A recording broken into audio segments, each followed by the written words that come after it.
चलिए question number 14 को लगाते हैं। आप क्वेश्चन नंबर 14 बोला है कि ए बी सी संरेखीय है। संरेखीय मतलब एक सीधी लाइन में लगाई गई है। बिंदु ए के निर्देशांक 3,1, बिंदु बी के निर्देशांक 1,3 तथा बिंदु सी के निर्देशांक कितने दिए हुए हैं, b,4। बोला है कि तीनों बिंदु संरेखीय है तथा ए बी किसके बराबर है, बी सी। इसका मतलब यहां से यहां तक की बीच की दूरी और यहां से यहां तक की बीच की दूरी क्या है, कौन बोला है? क्वेश्चन ने कहा कि ए बी बराबर बी सी है। ए बी बराबर बी सी मतलब यहां से यहां तक की दूरी, यहां से यहां तक की दूरी बराबर दिया गया है। तो किसका मान पूछा है, बी का और ए का मान पूछा है। चलिए सवालों से खेल लेते हैं, देखा जाए कैसे लगाया जाता है। आपको एक फार्मूला दिया गया कि बी 1,3 यानी कि जो बीच में बिंदु रहता है, दो बिंदुओं के बीच के बिंदु का फार्मूला आपको पता है कि x1 प्लस x2 अपान 2 कामा y1, देख रहे हो भाई विनोद, देखे y1 प्लस y2 अपान 2। एक समय पे ये विनोद बहुत फेमस हुआ था, हर कमेंट, हर व्हाट्सएप में, इंस्टाग्राम, हर जगह विनोद विनोद चलता था, छा गया था विनोद, पता नहीं किसका नाम था विनोद। हाँ, तो क्या ये हम बोले हैं कि दो बिंदु दिया गया है ए और बी, बीच का बिंदु निकालना है अगर, तो फार्मूला था x1 प्लस x2 अपान 2, y1 प्लस y2 अपान 2। x1 y1 का मान बोलेंगे, एक मिनट हम पूछ लेते हैं, बारी बारी से लोगों से पूछेंगे, क्योंकि न पूछा जाए ना भाई तो लोग ध्यान नहीं लगाते हैं। नहीं मत खड़ी हो जाओ, बताओ x1 x2 की जगह पे क्या लिखेंगे, 3 प्लस बी अपान 2। बैठ जाओ शोएबा, स्टैंड अप हो जाओ and tell me what is the value of y1 and y2। a plus 4। बहुत बढ़िया बहनी, बैठ जाओ। अब यहां तक तो भाई समझ में आ गया है, यहां तक समझ में ये आया कि केवल x1 x2 का मान, y1 y2 का मान हमने रखा है। अब इसके आगे लगाएं तो लगाएं कैसे, न तो इसको जोड़ा जा सकता है और न तो इसको जोड़ा जा सकता है। तो इस कंडीशन में जब जोड़ा ना जा सके तो पहले वाले को पहले के बराबर दिखाते हैं और दूसरे वाले को दूसरे के बराबर दिखाते हैं, दोनों को तुलना करते हैं, क्रॉस मल्टीप्लाई होगा और ए और बी का मान निकल जाता है। ठीक है, आगे बढ़ लेते हैं। अब यहाँ पे तुम खड़े हो जाओ, तुमको क्या है, बताओ बताओ क्या लिखे आप, 3 प्लस,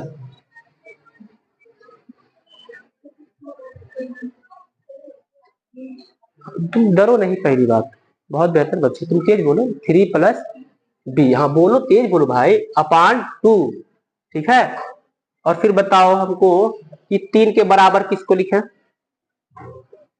तुम बैठो, तुम खड़ी हो जाओ, 3 के बराबर किसको लिखा, ए प्लस 4 अपान 2। बहुत बढ़िया, बैठ जाओ। अब बाबू तुम खड़े हो जाओ, वजीबुर रहमान, मुजीबुर रहमान, हाँ।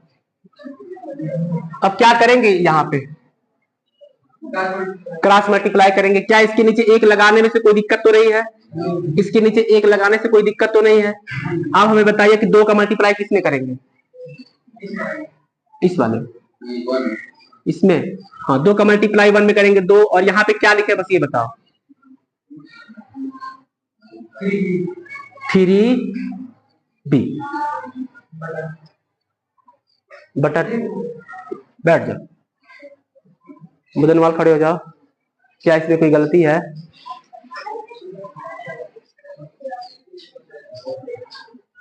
जो बताया मुजीबुर रहमान, जो बताया क्या गलती बताया कि कुछ सुधार किया जाए,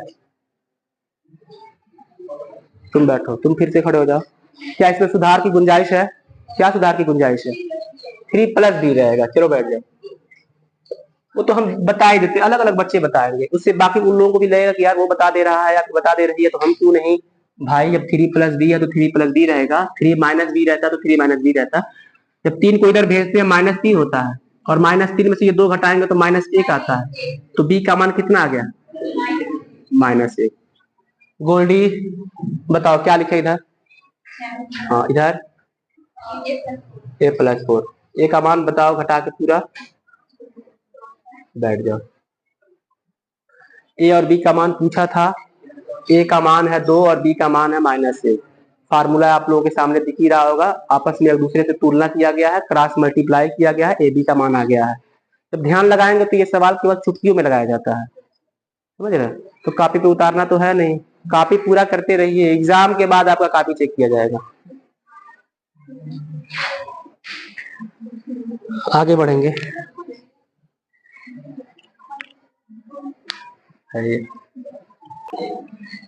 हो गया, चलिए क्वेश्चन नंबर 15 बोला है कि एक रेखा है, दोनों के निर्देशांक P और Q दिया गया है। कह रहा है कि बिंदु R रेखा PQ को किस अनुपात में बांटती है, वो यहां पे दिया गया है। PR बराबर 3/5 PQ। हम ये समझाना चाहते हैं यहां से यहां तक की बीच की दूरी और यहां से यहां तक की बीच की दूरी कितनी होगी, वही बोलेगा। अभी कैसे बोलेगा देखिए, इसको पहले हम सॉल्व करेंगे भाई, उसके बाद जाकर के हम एक्स वाई का मान निकालेंगे। होता क्या है कि इस PQ को बुला लेते हैं, तो कैसे होता है काम, PQ को जब बुलाते हैं तो PQ इसके नीचे आ जाता है। PR पहले से था, PQ को बुलाया तो PQ इसके नीचे आ गया, बराबर 3/5। यानी कि PR कितना है, PR कितना है 3, PQ कितना है। हाँ, अब थोड़ा सा गौर फरमाइए, PR 3 का मतलब होता है कि यहां से यहां तक 3 है। PQ 5 का मतलब समझिएगा, PQ 5 का मतलब यहां से यहां तक कितना है 5। कोई सोच के बताए फिर यहां से यहां तक कितना होगा। बाबू बुद्धि लगा गया, खेल गया बुद्धि से, वो हार गए आप लोग। जब यहां से यहां तक 3 और पूरा है 5, तो जाहिर सी बात है भैया यहाँ पे क्या रहेगा बस। तो क्या आप लोगों को M1 और M2 का मान नहीं मिल गया? ये 5 केवल फंसाने के लिए दिया था, वो दिमाग से खेल रहा था। और आप लोग भी कम बुद्धि वाले नहीं, इतना कोई खेलेगा बुद्धि से, तो ऊपर वाले ने थोड़ा बहुत तो हम लोगों को भी दिया है? तो चलिए शुरू करते हैं भाई। R x, y का फार्मूले से होता है M1 x2 M2 x1 अपान, जब जब 3 2 1 1 दे देगा समझ लीजिए यही फार्मूला लगेगा, कामा M1 y2 plus M2 y1 अपान। देखिए गर्मी ज्यादा है, इस बात को हम समझते हैं, थोड़ा सा आप लोग साथ दीजिए। इस तड़कती गर्मी में पड़ रहे हैं, बहुत बड़ी बात है। R x, y बराबर M1 का मान, x2 का मान 2।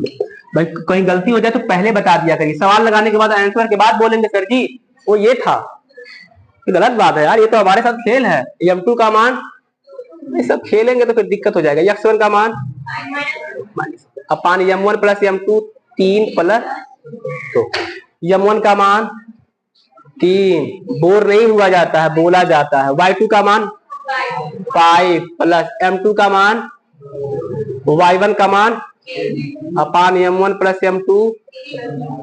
सॉल्व कर लेंगे इसको हम लोग। देखिए R x, y बराबर 3 दूनी माइनस हो जाएगा, 2 1 कम,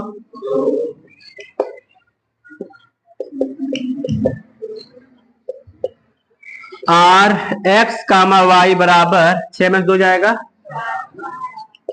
15 6 21 बटे, क्या कटेगा? नहीं कटेगा। तो x y के निर्देशांक कितने हो गए? 4/5 कामा 21/5 आया।